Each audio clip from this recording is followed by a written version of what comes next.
reckoning. How many times have you heard me call for something like that for various things? How many times have we talked about that when it comes to Afghanistan and what was done there? What was done to the troops? 20 years of blood and misery over in that place, and then we just ran out on a mission they couldn't even define. And the way we ran out on that mission, getting another 13 of our warriors killed right before we vaporized 10 innocent civilians, is something that should be investigated and people should be held to account.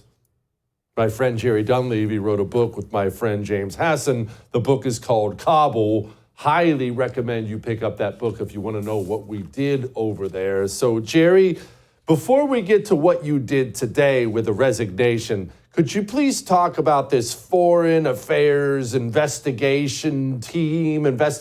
What were you on? How'd you get on this thing? What were the promises? Right. So before I joined the House Foreign Affairs Committee, I was an investigative reporter, reported on Afghanistan, then wrote the book Kabul with James Hassan, fellow, I wasn't a veteran, but, Afghan war veteran. James was fantastic co-author. After being a reporter and writing this book, I was asked if I would come on to the committee, the House Foreign Affairs Committee, and help them with their investigation as a senior investigator. What I was told we would be doing, in fact, what I said we needed to do as part of me coming on is I said, look, I'm a reporter, I'm an investigative reporter, I investigate things, that's what I do. If I come on, I want to be part of something serious, something sweeping in scope, something that's going to hold people accountable, get answers, go down every investigative avenue that we need to go down. And with the goal of accountability for the people that screwed this up, and the goal of making sure that this doesn't happen again.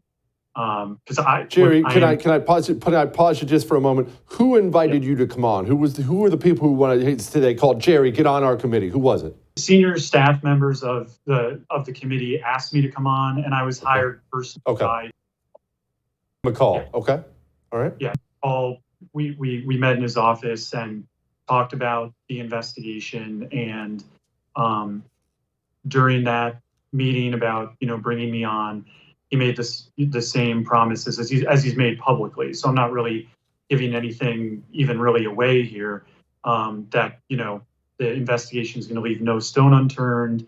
That we're going to do everything in our power to get answers about what happened, answers for the Abbey Gate Gold Star families. And look, I don't want to be here. I truly wish that the promises that Chairman McCall made were followed through on. I wish that I was coming on your show to talk about all of the incredible things that the investigation had found, all of the people we had held accountable.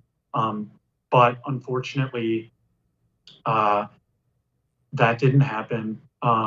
It's not just that those promises weren't kept, it's that there was not even a real effort to keep those promises. Okay. Hold on, sorry to interrupt. That leads me to what you did today, because we haven't even gone into that yet. What did you do today publicly and why? And I swear I won't interrupt again. The floor is yours, Jerry. Tell us what happened. Yeah.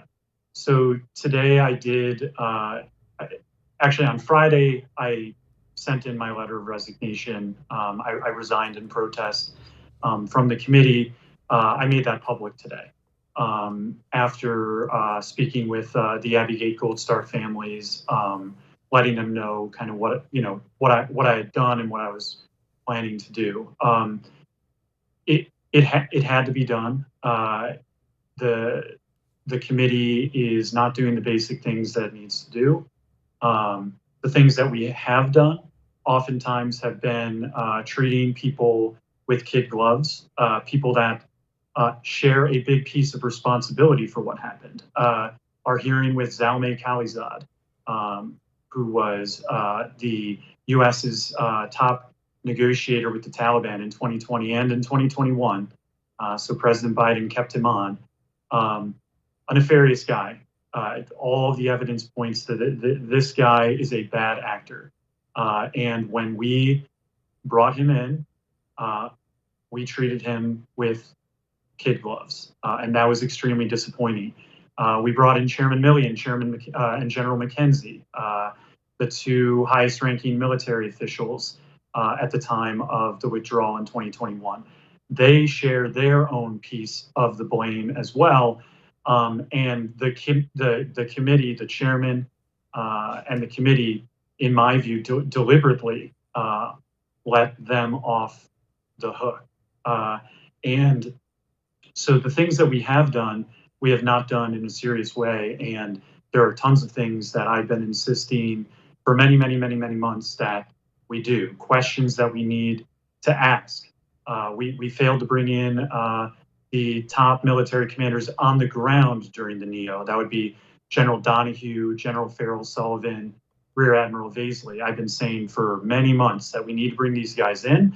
They're the ones that can talk about interactions with the Taliban. They're the ones that can talk about whatever agreements or deals the U.S. military reached to rely on the Taliban to provide security outside of that airport. They're the ones that can tell us about the Taliban sometimes refusing to do what we asked during the evacuation, the Taliban beating up Americans, the Taliban beating up and killing our Afghan allies, these things happening within view of our Marines at the gates. They can talk about us asking the Taliban to search or raid ISIS-K locations in Kabul during the evacuation, and the Taliban telling us no. I mean, and this is what I'm giving you here is just a thin slice, the tip of the iceberg, in terms of the things that we should have been doing, the basic things, if we wanted to get answers and accountability for the Gold Star families, for all of the U.S. service members that have died in this 20-year war, for all of their Gold Star families, and for the American public, because I am worried that the U.S. government, State Department, the Pentagon, the intelligence community, they have not learned their lessons because they haven't had to, because no one's been held accountable. So accountability is important for its own sake, but I am extremely worried that without the lessons learned and without the accountability, something much worse is going to happen. We are going to be in a potentially serious war with a great power in the near future. And if we don't learn these lessons, there's going to be a lot more Gold Star families, a lot more unnecessary Gold Star families. And so that is why, after a lot of soul searching, I thought that it was best to blow the whistle on the inaction and incompetence of the committee, and to tell people what's going on, what they need to know, and to try and get this out in the public so that people know that their elected representatives are not doing real oversight and not holding people accountable the way they should be. Jerry, I applaud you as always, my man. Takes guts to do what you did. I'm really, really glad you did it. Please keep after him. Don't let up, brother. I appreciate you.